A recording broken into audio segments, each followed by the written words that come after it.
Uma saudação a todos! Meu nome é Emerson Borges, sou bacharel em História e por mais de 20 anos fui ministro religioso.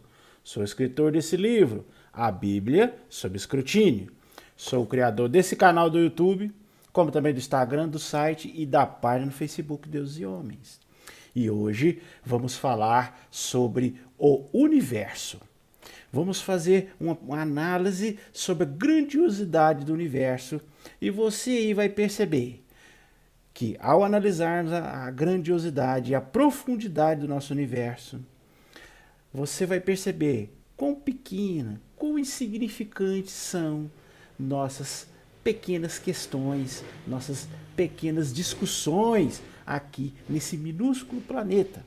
Sejam essas discussões de cunho religioso, essa briga para saber quem tem o melhor amigo imaginário, sejam essas discussões de cunho política, sejam essas discussões de cunho filosóficas, seja o que for, seja o debate que for, você vai perceber que esses infinitos debates se tornam insignificantes diante de uma análise do universo.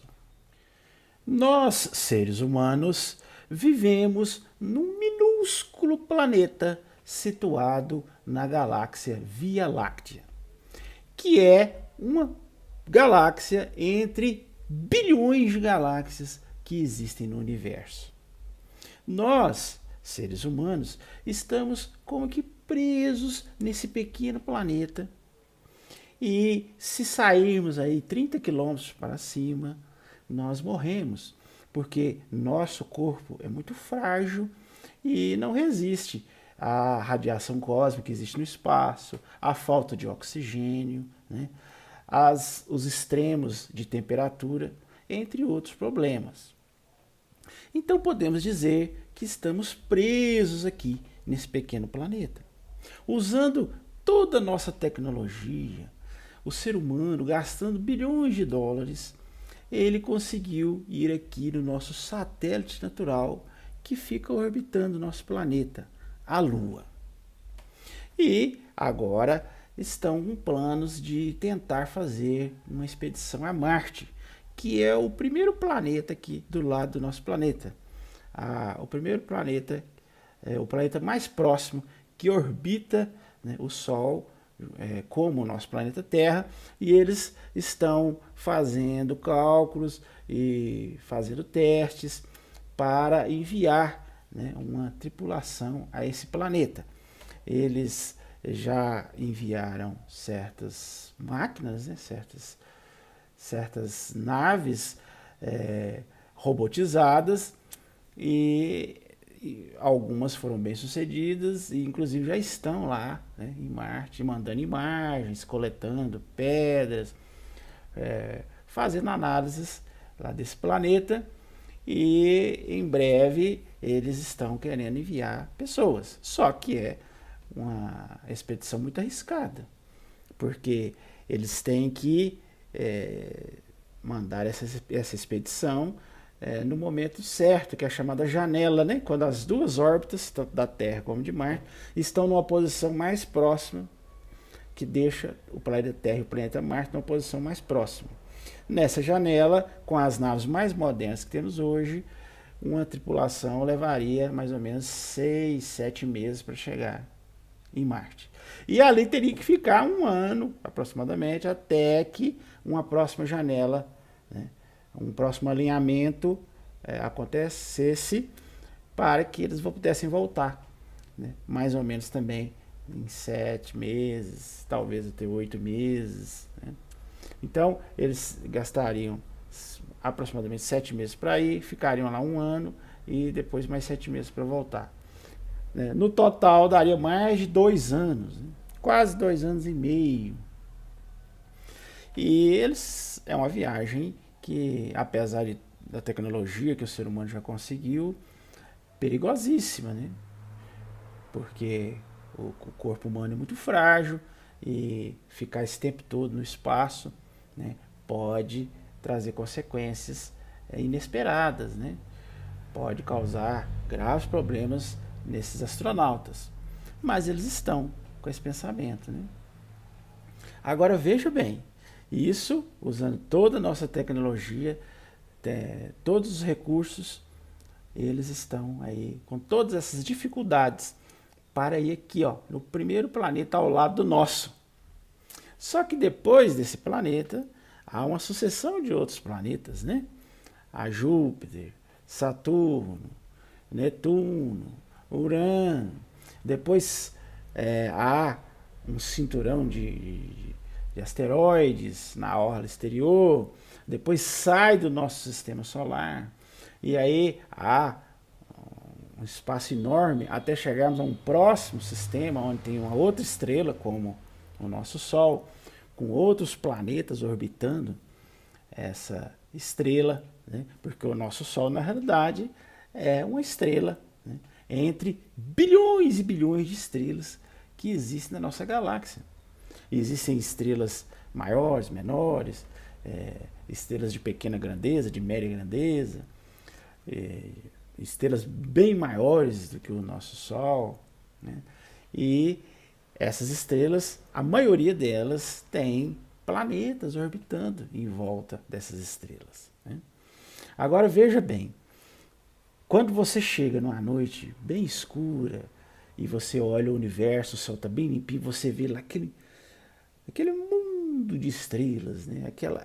Com aquela quantidade incalculável de estrelas, você está vendo apenas uma pequena parcela das estrelas observáveis a olho nu aqui de nosso planeta. E já é um número assombroso, né? Agora, pense bem, cada estrelinha daquela que você vê é uma estrela semelhante ao nosso Sol, só que está longe, muito longe. Então você vê só mesmo aquela luzinha pequenininha, né? E essas estrelas, esse número incalculável de estrelas, a maioria delas tem planetas girando ao seu redor.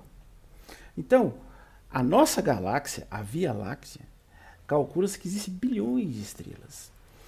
E, para você ter uma ideia da nossa pequenez diante apenas da nossa galáxia, o ser humano, para atravessar a Via Láctea, que é a nossa galáxia, se ele conseguisse viajar à velocidade da luz, que são 300 mil quilômetros por segundo, isso mesmo, não é por hora não, por segundo, né?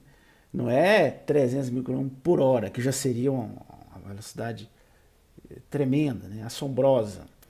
Esses supersônicos aí viajam um pouco além da velocidade do som. Então, uns atingem 5 mil quilômetros por hora, né? Mas, se conseguíssemos viajar a 300 mil quilômetros, mas não é por hora não, por segundo, nós levaríamos 100 mil anos para atravessar apenas a nossa galáxia, a Via Láctea. 100 mil anos. Só que essa velocidade da luz é uma velocidade que o ser humano dificilmente conseguiria algum dia atingir essa tecnologia, né? Isso a gente vê só nesses filmes de ficção científica, igual Star Trek, né? Star Wars, que é o Jornada nas Estrelas, Guerra nas Estrelas, onde eles viajam distâncias enormes, né? Em pouco tempo. Porque a velocidade da luz, um ser humano, para conseguir viajar essa velocidade, ele teria que se decompor a nível molecular, porque só moléculas conseguem viajar nessa velocidade. E ele teria que se decompor a nível molecular, viajar, fazer a viagem e, ao chegar ao seu destino, se recompor novamente. Então é um tipo de tecnologia que nem sei se a humanidade algum dia conseguirá atingir, talvez daqui a milhões de anos, não sei, né? Se o ser humano algum dia, no futuro, há milhões de anos, conseguisse chegar a essa velocidade, conseguisse viajar a essa velocidade, levaria-se 100 mil anos para atravessar a nossa galáxia, que é a Via Láctea. Mas, segundo os cálculos dos cientistas, existem bilhões de galáxias. Bilhões. A nossa galáxia é apenas uma galáxia entre bilhões de galáxias que existem no universo. A nossa galáxia faz parte de um conglomerado de galáxias que está se movimentando em sincronia com outros conglomerados de galáxias. E esses conglomerados são inúmeros. Inúmeros. É um número incalculável. Então, no universo observável, calcula-se que existem bilhões de galáxias. Isso é o que a gente consegue observar através dos telescópios, como o telescópio Hubble. Agora eles enviaram um outro telescópio bem mais potente, que com certeza eles conseguirão observar distâncias maiores. Né? Mas agora veja bem, nossa galáxia é apenas uma entre bilhões. Para entendermos, eu vou fazer uma ilustração aqui bem simples para você entender a complexidade dessa questão. Imagine que você esteja sobrevoando uma plantação de laranjas. Uma imensa plantação de pés de laranja. Imagine assim, você voando num avião assim, ó, e vai voando 1 hora, 2 horas, 3 horas, 5, 10, um dia inteiro, e você observa do avião só pés de laranja. Uma plantação infinita de pés de laranja. Você anda dias, meses, anos de avião, só plantações de laranja, pés de laranja. Então, imagine, faça uma reflexão. A nossa galáxia, numa comparação com essa ilustração, a Via Láctea seria um pé de laranja. Desse infinito laranjal. Um pé de laranja. O nosso sistema solar, que tem a nossa estrela e alguns planetas que orbitam a nossa estrela, seria, vamos aí comparar, como uma laranja. Uma laranja. O nosso planeta, o que seria aí? Talvez, dentro da laranja, se você abre assim, um gomo assim, tem aqueles favinhos minúsculos, talvez seria um daqueles favinhos minúsculos. O nosso planeta. Agora, e nós? O que seríamos diante de tudo isso? Pense bem, o que seríamos diante de tudo isso? Nada, né? Uma poeira insignificante. Então, nós, seres humanos, estamos presos nesse planeta e não conseguimos nem sair daqui. Para ir na Lua ali, ó, foi um esforço tremendo. Para ir em Marte, eles estão tentando, estão morrendo de medo, usando toda a tecnologia que o ser humano já desenvolveu até hoje. Agora imagine para sair do nosso sistema solar e ir em outros sóis, outras estrelas. Sair de nossa galáxia e ir para outras galáxias. Ir para os confins do universo. Então nós, gente, nós temos que reconhecer a nossa insignificância e a nossa pequenez. Nós, na realidade, não sabemos nada. Nós somos simplesmente primatas que evoluíram o seu cérebro, né? Desenvolveram através de processos evolutivos, através da seleção natural, através de diversos fatores que desenvolveram um pouco mais nosso cérebro. E através disso conseguimos, né, desenvolver, né, a tecnologia que hoje temos, conseguimos fazer certos questionamentos sobre a vida, sobre o sentido da vida, sobre a morte, e começamos a questionar tudo isso. Só que nós não sabemos ainda quase que nada, apesar da humanidade ter feito grandes avanços na cosmologia, né? Porque se a gente pegar 500 anos atrás para hoje, realmente a gente descobriu, né, várias coisas, né? Fizemos um avanço considerável, mas isso ainda não é nada. Nós apenas arranhamos a superfície do cosmos. Nós não sabemos praticamente nada. Eu digo a vocês, quem em sã consciência, preso dentro desse pequeno planeta, pode afirmar com absoluta certeza que não existe vida em outros planetas distantes?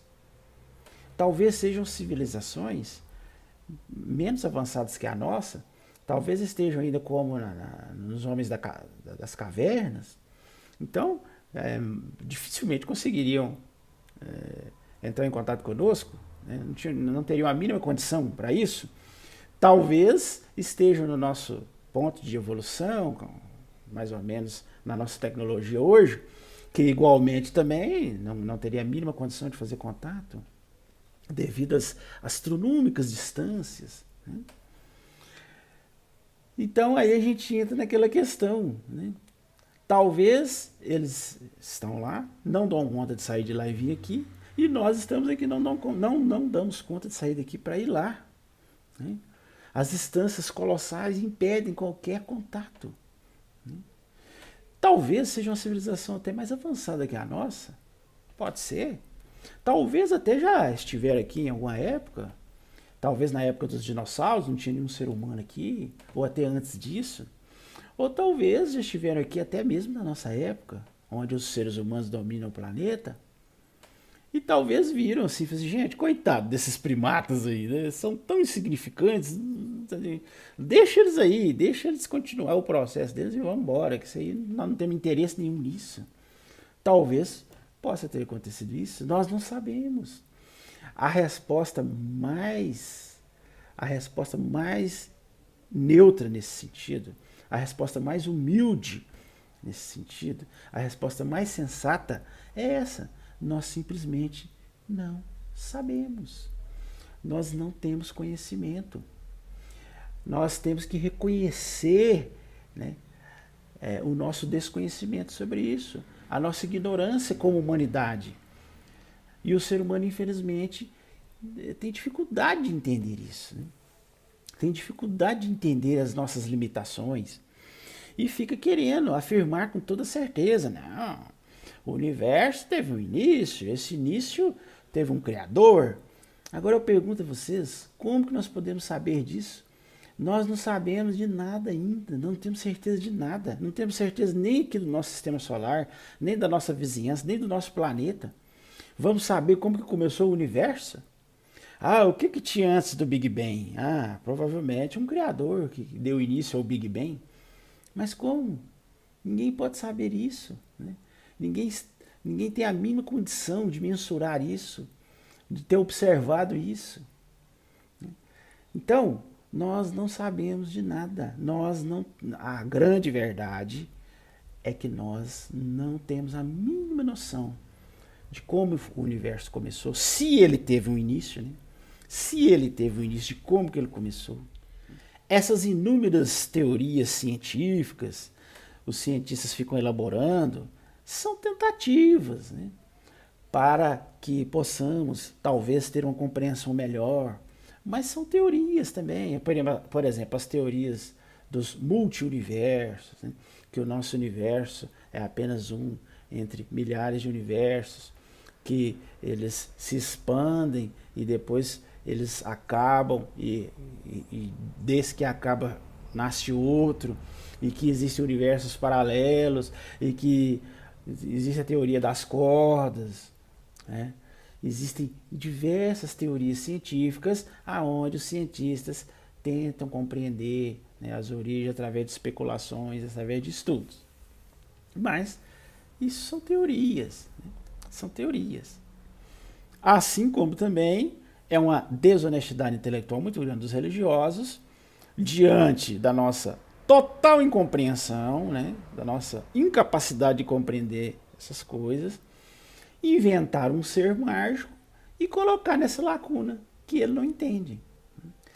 A pessoa não entende direito e fala assim, isso aí, vamos pôr um Deus aí, vamos criar um ser mágico, um ser que nunca teve princípio, que nunca teve fim, né? Atemporal, que está além das regras da física, e vamos colocar ele nessa lacuna e pronto, está resolvido o problema. É assim que nós vamos resolver essas questões? Inventando um ser mágico e falar que foi ele que deu origem a tudo e pronto, acabou o problema? Pelo contrário, aí é que o problema fica maior ainda, né? Porque se a complexidade de algo, que eles ficam pensando, o universo é complexo demais para sempre ter existido, ou ter surgido sozinho, teve que ter um criador, né?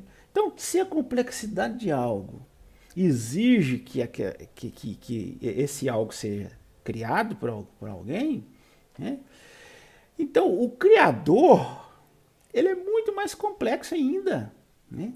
Você inventar um ser mágico para criar o universo, ele tem que ser muito mais complexo do que o próprio universo. Então, se o universo exige um criador, e o criador do universo, por ele ser muito mais complexo, ele exige ainda mais uma explicação da sua origem. Aí os religiosos não têm onde sair, né? Mas ele nunca teve princípio, ele afirma, com toda certeza, né? Eles colocam na cabeça, eles resolvem na cabeça deles que esse ser mágico que eles criaram para resolver uma lacuna que eles não entendem, que esse ser nunca teve princípio. Pronto, acabou, tá resolvido o problema. É fácil, né? Ah, Deus criou tudo e pronto, ele nunca teve princípio, ele é um ser mágico, todo poderoso, está além das leis da física e está resolvido o problema. É assim que nós vamos resolver o problema, gente. Isso é uma enorme desonestidade intelectual. Isso aí é querer tampar o sol com a peneira, gente. Isso não explica nada, não. Isso não explica absolutamente nada. Então, o ser humano ele tem que descer dessa arrogância dele, né, e reconhecer a sua ignorância. A sua ignorância e a sua limitação cognitiva para entender essas questões da origem do universo, né, onde começou, a origem da vida. Porque, por enquanto, o que temos são teorias. Nós não sabemos de nada. Nós não damos conta de sair nem desse planetinha aqui que nós vivemos. Quanto mais saber de outros planetas, outros sistemas, outras galáxias, nós não sabemos de nada. Estamos presos aqui, como numa grande espaçonave, vagando pelo universo, sem saber para onde estamos indo, não temos controle nenhum da nossa direção, né? Estamos aí, vagando junto com o universo, né? Preso nessa espaçonave que tem as condições para que nós possamos viver. Então, basicamente é isso. Agora, ficar especulando ser mágico para dar uma resposta que nós não entendemos, isso aí, meu amigo, você está cometendo uma enorme desonestidade intelectual. A nossa pequenez e a nossa fragilidade são grandemente expostas quando, por exemplo, acontece um fenômeno natural aqui no nosso planeta, como, por exemplo, um terremoto, um maremoto, uma erupção vulcânica. Você já observou? Por exemplo, alguns anos atrás aconteceu um tsunami, né? Houve um terremoto no fundo do oceano, lá no Oceano Índico, e provocou imensas ondas que varreram ali toda aquela região da Ásia ali, da Indonésia, né? Aquilo ali, morreu 300 mil pessoas assim, ó, de uma hora para outra. E as imagens, né, quando eles mostraram essas tragédias, mostram a nossa pequenez. Porque o ser humano ali, aqueles milhares de pessoas ali nas praias, ali naquelas regiões costeiras, pareciam formiguinhas. Sabe quando você pega um balde d'água assim, joga num formigueiro, que sai? Morreram ali 300 mil pessoas assim como formigas. Quando acontece uma erupção vulcânica e as larvas vêm ali arrastando cidades inteiras, né? Aqueles furacões, terremotos. Quer dizer, gente, nós somos tão pequenos e insignificantes que esses desastres naturais nos ensinam o quão somos frágeis, o quão somos pequeninos, né, diante desses desastres naturais que constantemente acontecem aqui no nosso planeta. Um outro fator que ilustra bem a nossa pequenez é o nosso processo de envelhecimento. A nossa duração de vida, ela é assim, um sopro, uma fagulha ínfima diante do tempo, do universo, do planeta Terra, né? A nossa duração de vida não é nada, né? É um instante, é um piscar de olhos, se nós observarmos o tempo através do calendário cósmico, né? Que o universo existe há bilhões de anos, né? O O nosso planeta já começou a ser formado há 4 bilhões de anos. O universo há 13, né, segundo os cálculos dos cientistas.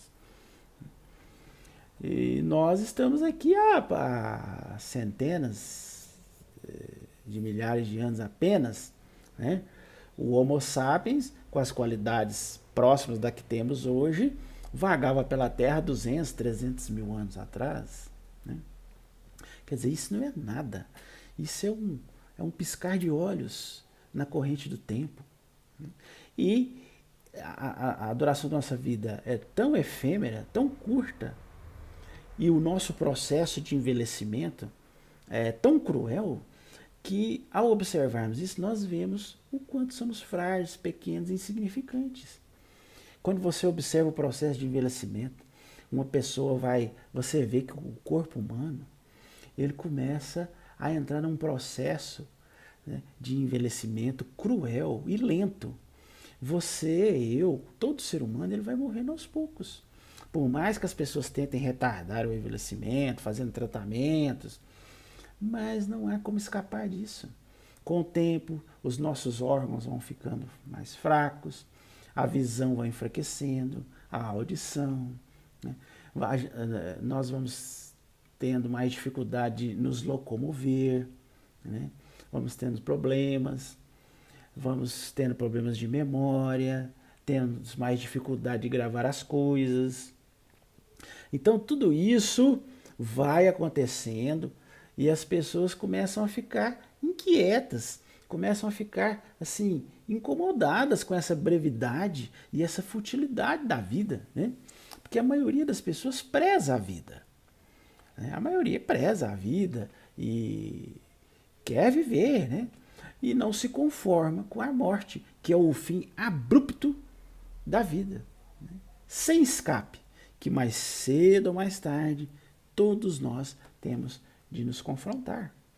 Então é desolador observar a decadência física do ser humano, observar as pessoas precisando de ajuda para fazer coisas que no passado elas faziam com facilidade.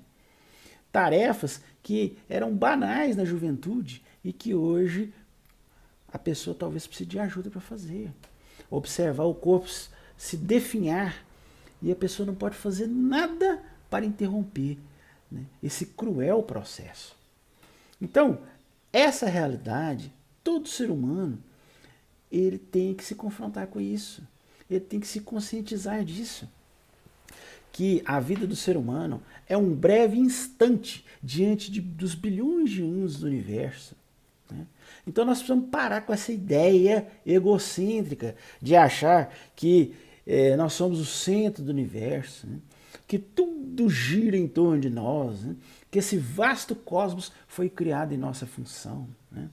Então, todo esse pensamento egoísta e egocêntrico do ser humano é que tem contribuído, né, para tantos problemas que nós enfrentamos hoje no mundo. Porque esse tipo de pensamento, né, egocêntrico, ele torna o ser humano cada vez mais arrogante, mais prepotente, né? E a nossa sociedade vai ficando cada vez mais individualista e possessiva.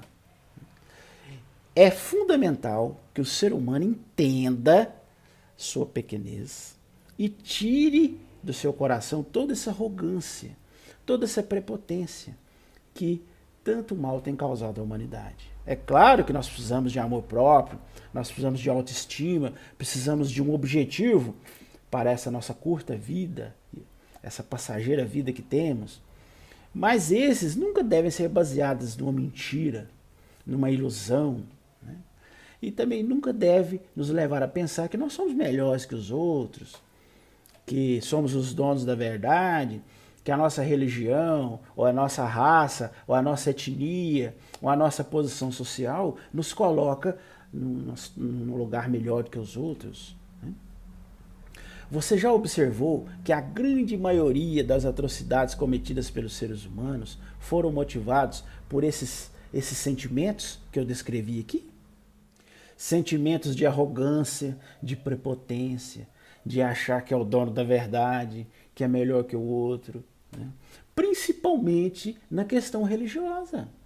Você já observou que grande parte das guerras, no fundo, são motivadas por questões religiosas? Por exemplo, a guerra dos judeus contra os palestinos islâmicos em Israel. Você vê que é um conflito que já dura, né, muitos anos. Eles estão lá naqueles conflitos, né, os judeus contra os palestinos islâmicos. E, no fundo, é um conflito que tem como base a religião, a luta religiosa, para saber quem tem a religião certa, né? Quem é o verdadeiro dono daquela terra. Porque os judeus falam que o Deus deles deu aquela terra para eles. Os palestinos islâmicos falam que não, que aquela terra, o Deus deles deu foi para eles. Entendeu? Uma guerra movida por ódio, por conflito religioso, para saber quem tem o melhor amigo imaginário, para saber qual foi o amigo imaginário que deu aquela terra para eles, se foi o amigo imaginário judeu ou se foi o amigo imaginário islâmico. Outra guerra que nós podemos citar aqui é os católicos contra os protestantes na Irlanda, que há décadas, né, se engalfinharam em guerras lá, causando mortes, ataques terroristas. É uma coisa absurda, né? Podemos citar aqui os muçulmanos contra os hindus na Caxemira.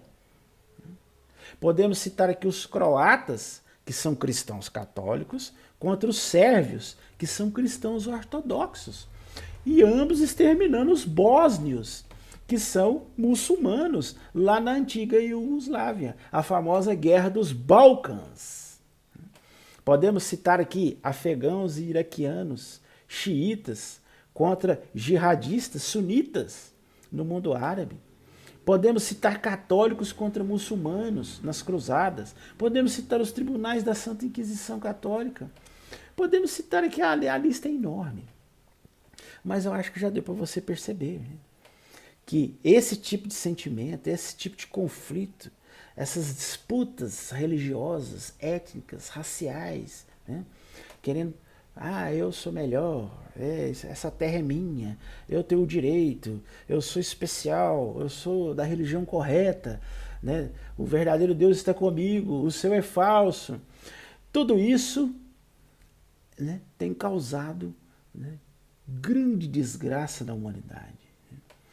É o motivo, um dos mais fortes motivos para conflitos, para guerras, né, para verdadeiros genocídios.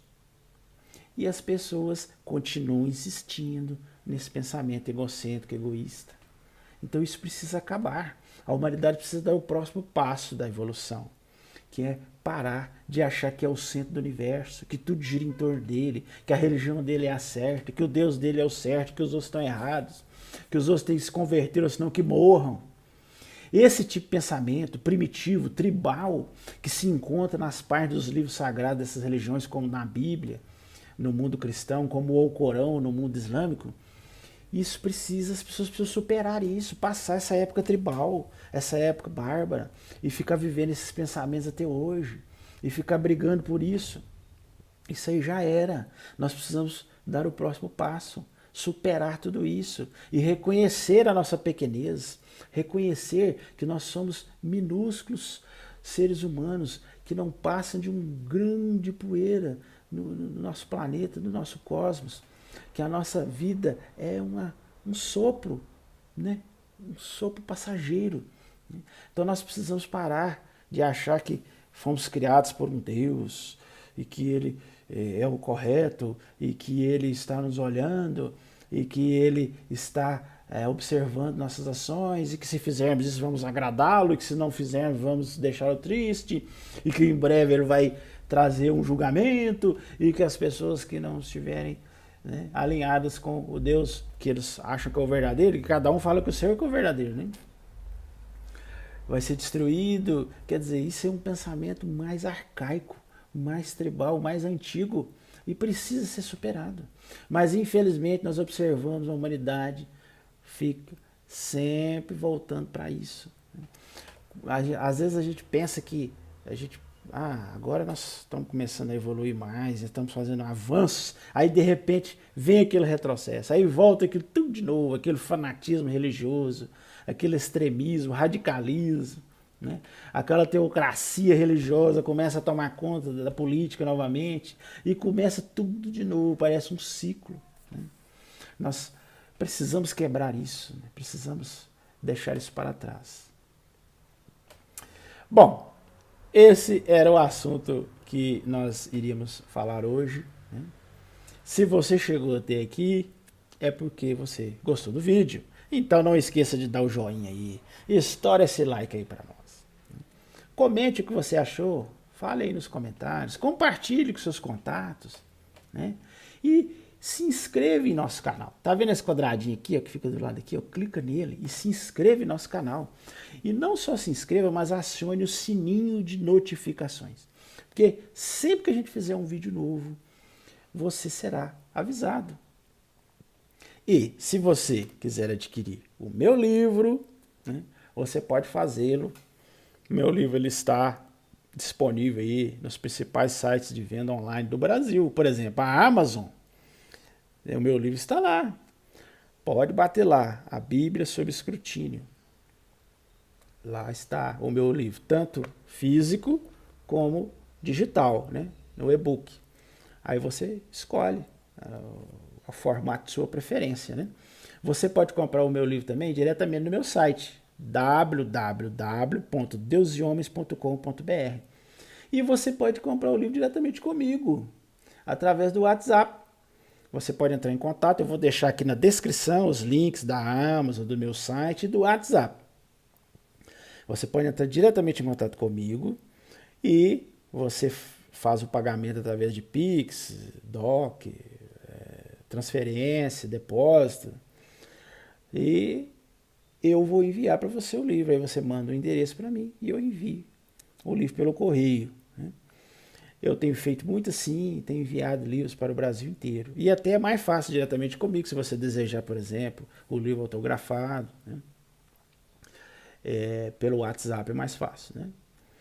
Agora, se você preferir pela Amazon ou pelo meu site, no Magalu também tem, viu? Meu livro está disponível lá. Você pode adquirir, viu? Nesse livro aqui você vai encontrar as principais contradições, incoerências, antagonismos, discrepâncias, mitos, lendas, né?